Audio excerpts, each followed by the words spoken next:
Добродојдовте во урбаните вести. Се зголемува бројот на сообраќајни несреќи во Македонија, а се зголемува и бројот на сиромашни. Повеќе информации на овие две теми подготвивме за ова издание на урбаните вести и имате можност да ги проследите во текот на вестите. А во продолжение следува генералната најава. Учениците од Ѓорче Петров и Разлог направија опрема за соларна употреба. Ученици од Македонија, Хрватска и Словенија во заеднички проект за подобрување на стручното знаење. Заштитните столпчиња, жардинјери и бекатон плочки во Скопје се со краток век. Без изговори, нова кампања на Републичкиот совет за безбедност на сообраќајот на патиштата. Заврши двегодишниот проект на учениците од општина Ѓорче Петров и Разлог, преку кој направија опрема за соларна употреба. Овој проект е финансиран од Еразмус Плюс и има за цел да развие соодветна рамка за учење на учениците од основните училишта за обновливи извори на енергија преку практична примена. Во општина Ѓорче Петров се одржа завршен настан во рамки на проектот имплементација на учење преку правење едукативни методи на настава за употреба на сончева енергија во основните училишта. Проектот е кофинансиран од програмата Еразмус Плюс и има за цел да развие соодветна рамка за учење на учениците од основните училишта за обновливи извори на енергија преку практична примена. Проектот се реализираше 2 години, а во него беа вклучени ученици од општина Ѓорче Петров и општина Разлог од Бугарија, како и сродни институции. Градоначалникот на општина Ѓорче Петров Александар Наумовски истакна дека овој интернационален проект е плод на успешната соработка меѓу двете општини и се надева дека на ваков начин ќе продолжи долгогодишното меѓуопштинско пријателство. Проектот имплементација на учење преку работа и едукативни методи на настава за употреба на сончевата енергија во основните училишта, кофинансиран од Еразмус Плюс, е всушност стекнување на знаења кои понатаму ќе бидат од корис за идните генерации. Особено за оние кои можеби натаму во животот ќе се занимаваат и професионално со оваа проблематика и ќе придонесуваат кон светските напори за намалување на последиците од глобалното затоплување кој не загрижува сите нас. Раководителот на проектот Антонио Паунов истакна дека учениците од двете општини ги исполниле очекувањата. Преку оваа форма на едукација, учениците имаа можност преку теоретски и практични експерименти со соларни модули и примена на проектни активности да научат повеќе за сончевата енергија и бенефитот од нејзиното користење. Суштината на проектот е да се приближат знаењата за производство, односно за користење на соларна енергија и други извори, реверзибилни извори на енергија на најмладите ученици. Значи, ќе видите зад мене се направени специјални модели за обука на учениците, кај што директно преку примена, односно преку работа, ќе се запознаат со системот, односно со производството на енергија, како топлинска, така и електрична, преку овие соларни панели, односно фотоволтаични панели. Проектот преку теоретски пристап предвидува промоција на сите видови опрема за соларна употреба во образовниот процес, со теоретски пристап и практичен пристап со обезбедување на соларна опрема со можност за монтажа и демонтажа. Продолжуваме со слична тема. Уште еден проект на Еразмус Плюс. Средните училишта од Македонија, Хрватска и Словенија со цел да добијат подобро практично образование стартуваа заеднички проект кој започна вчера, а ќе трае до 2020 година. Во Средното електротехничко училиште Михајло Пупин започна проект на програмата Еразмус Плюс, кој ќе трае до 2020 година, а ги спојува учениците од Македонија, Хрватска и Словенија. Професорите и учениците од училишните центри, учесници во оваа програма, очекуваат зголемување на стручните знаења и вештини по пат на примена на модерни комуникацијски технологии. Денеска започнуваме еден проект на Еразмус Плюс од Националната агенција, во кој апликанти сме ние како училиште. Овој проект го добивме и овој проект ќе трае до 2020 година. Сами не сме во проектот, имаме партнери, тоа се партнери од Смартек, тоа е од фирма која е под електрофакултетот во Скопје, електротехнички факултет во Скопје ФЕИД, потоа од Винковци, значи Средно училиште техничко од Винковци, Универзитетот од Марибор и школски центар Крајн од Словенија. Професор доктор Живко Колански од Факултетот за електротехнички информацијски технологии од Скопје истакнува дека овој проект има повеќе цели, а една од нив е развивање на методологијата за колаборативно учење на далечина, така што сите ученици ќе работат на иста задача на далечина, а со тоа ќе ги подобрат нивните знаења и вештини во средното стручно образование. Во самиот проект ќе се разви една платформа на која што ќе може да се изработуваат лабораториски вежби, а пред се тие лабораториски вежби ќе може да ги изработуваат професорите од средните стручни училишта за понатаму да може тоа самиот проект да живее. Покрај тоа што треба да развиеме таа платформа, ние треба во овој проект и да ги истренираме. Значи, ние кога мислам на учесниците кои што доаѓаат од универзитетите, Универзитетот од Марибор и Факултетот за електротехника и информацијски технологии, да ги истренираме всушност професорите за одржливост на самиот проект. И кон крајната фаза на проектот ќе се изберат група на ученици од секој од средните стручни училишта од различните земји. И тие всушност ќе бидат еден вид на proof of concept, да видиме дали она што сме го зацртале во самиот проект, дали ќе биде успешно, односно како учениците ќе ги прифатат овие нови технологии и како ќе напредува нивното знаење. Матеј Вукушик и Сречко Силовик се представници на училишните центри од Винковци и Крајн, кои долго време соработуваат со Средното електротехничко училиште Михајло Пупин и очекуваат позитивни резултати од проектот. На овој проект работиме веќе 2 години и се надеваме на успех и позитивни резултати за училиштата и учениците. Веќе долго време соработуваме со училиштето Михајло Пупин од Скопје и веруваме дека овој проект ќе донесе конкретни резултати кои ќе бидат многу корисни, посебно за учениците од средните електротехнички училишта. Проектот доби поддршка и од општина Газибаба. Градоначалникот Борис Георгиевски напомена дека општината и во иднина ќе работи на овозможување на услови за стекнување на квалитетни стручни вештини кај учениците. Драго ми е што баш во општина Газибаба, во Средното училиште Михајло Пупин сме домаќини на првиот нивни состанок. Се надевам за успешна реализација на самиот проект, а од друга страна максимално Михајло Пупин како средно училиште кој што има своји препознатливи брендови во оваа струка, а посебно во електротехничката струка, каде што веќе имаме добри соработки со бизнис компаниите во општината и во Република Македонија, ќе направиме се тоа да продолжи во идниот период. Средното електротехничко училиште многу пати досега успешно реализирало поголем број проекти со цел овозможување подобар пристап до информации за учениците. Граѓаните кршат, а јавното претпријатие улици и патишта санираат заштитни столпчиња. На терен, на повеќе локации во градот се отстрануваат оштетените заштитни столпчиња, жардинјери, бекатон плочки од патеките, сообраќајни знаци и рабници од тротоарите. Екипите на јавното претпријатие улици и патишта Скопје по налог на град Скопје пред една недела ја започна акцијата за санација и чистење на оштетената урбана упрема на градските улици и булевари, односно пешачките патеки. На терен на повеќе локации во Скопје се отстрануваат оштетените заштитни столпчиња, жардинјери, бекатон плочки од патеките, сообраќајни знаци и рабници од тротоарите.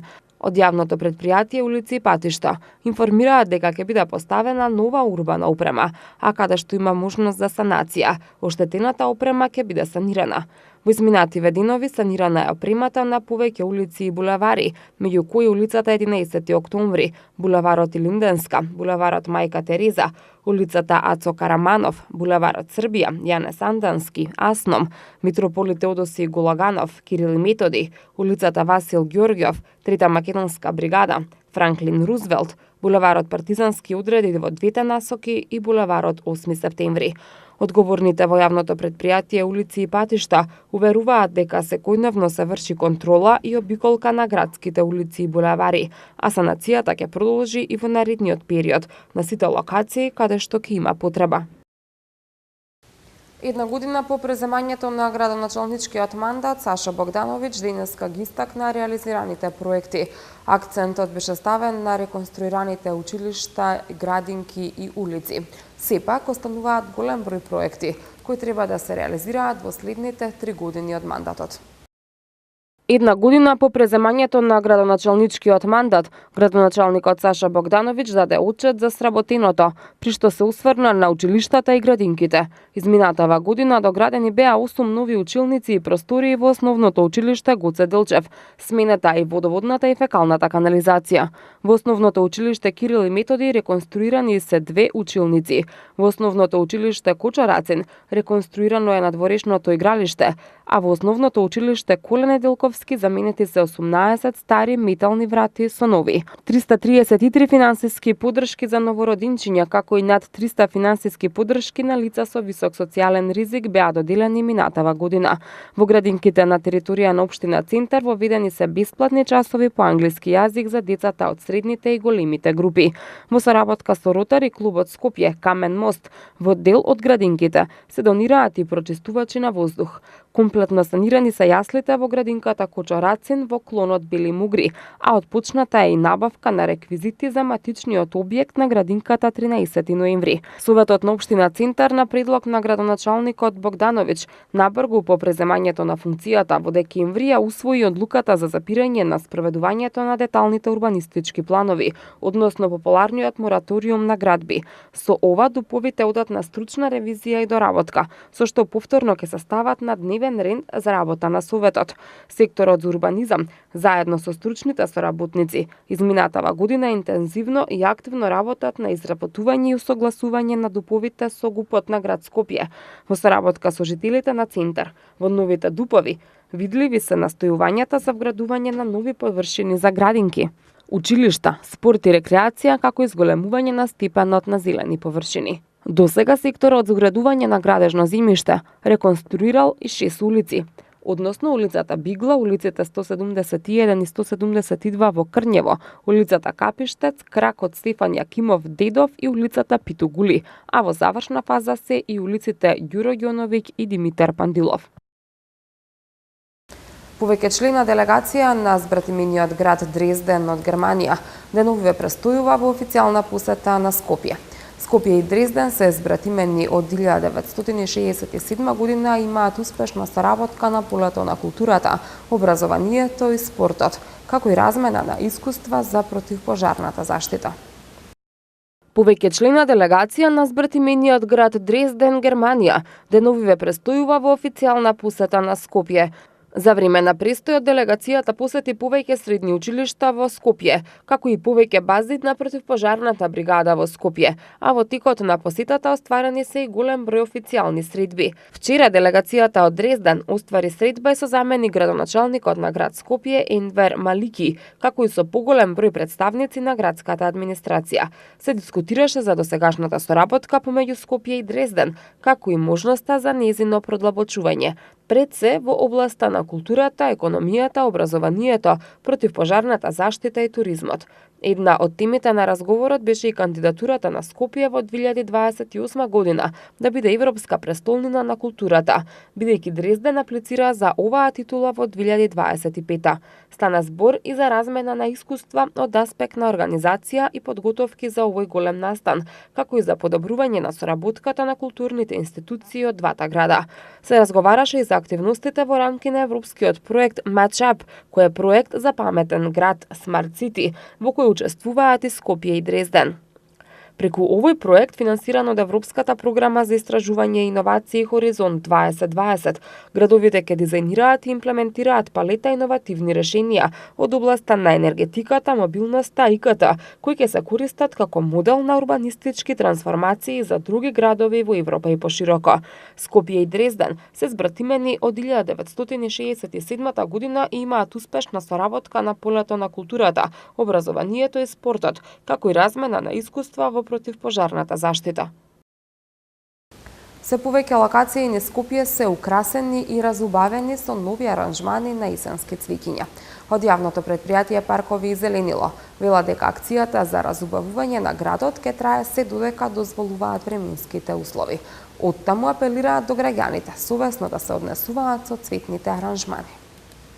Се наоѓаме сега во моментов во Паркови и зеленило, поточно од место каде што излегува најголемиот дел на цвеќе, каде што се сади низ цела територија на град Скопје, Флораком, кој е производител за Паркови и зеленило. Значи во тек е садењето на есенскиот расад во градот. Менуваме летен расад со есенски расад низ цела територија на град Скопје. Во моментот стигнати сме до некаде околу 150.000 цвеќиња.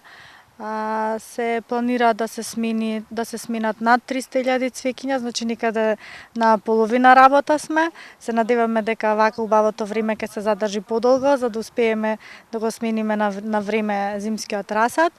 Во моментов садиме значи зимски расад од типот виола, која најмногу е застапена затоа што има добри услови, издржува ниски температури и трае се до месец мај. Хризантема, бразика или украсна зелка, како што е позната по народот. Овие се вонглавно цвеќињата што може да ги сретнете по улиците, по булеварите, по фигурите што ги менуваме. Во изминатиот период поставивме и нови фигури во општината Чаир, спротив поликлиника Чаир. Тука поставивме една фигура торта, која што е многу баво украсена со хризантема и со виола. Исто така во аеродром на булевар Србија поставивме цветна фигура, цвеќе доле нацртано на тревната површина и една многу бава река, која што се исто така насадени од хризантема, виола, со ризла убаво изработено, може да видите подоцна. И тоа е вонглавно работава што ја работиме во изминатиот период, во изминатиот месец. Кажете ни до кога има еве услови, до кога може да се работи? Значи, условията зависат најмногу од временскиот период, значи додека се овие температури убавото време, значи ние ќе продолжиме со садење на цвеќе. Ако почне да се врнежи едно друго, може малку да стопираме, но секако рокот ќе ни биде издржан до крај и бројката што треба да ја смениме и локациите, значи ги тераме до крај без разлика на временските услови. Ние ќе си ги завршиме нашата работа. Во 2017 година стапката на сиромашни лица во Република Македонија изнесувала 22,2% или околу 460.000 граѓани, објави денеска Државниот завод за статистика. Стапката на сиромаштија е поголема во однос на претходната година, кога изнесувала 21,9% или околу 445.000 граѓани биле сиромашни. Во 2017 година стапката на сиромашни лица во Република Македонија изнесуваше 22,2% или околу 460.000 граѓани, објави денеска Државниот завод за статистика. Основа на пресметките на сиромаштијата, како што соопштуваат од Државниот завод за статистика, се приходите, а прагот на сиромаштија е дефиниран на 60% од медијалниот еквивалентен приход. Анализирано по типови на домакинства, стапката на сиромаштија на домакинствата составени од двајца возрастни со 2 издржувани деца во 2017 година е 20%. Според најфреквентниот статус на економска активност, стапката на сиромашни вработени лица е 9,0%, додека стапката на сиромашни пензионери е 7,7%.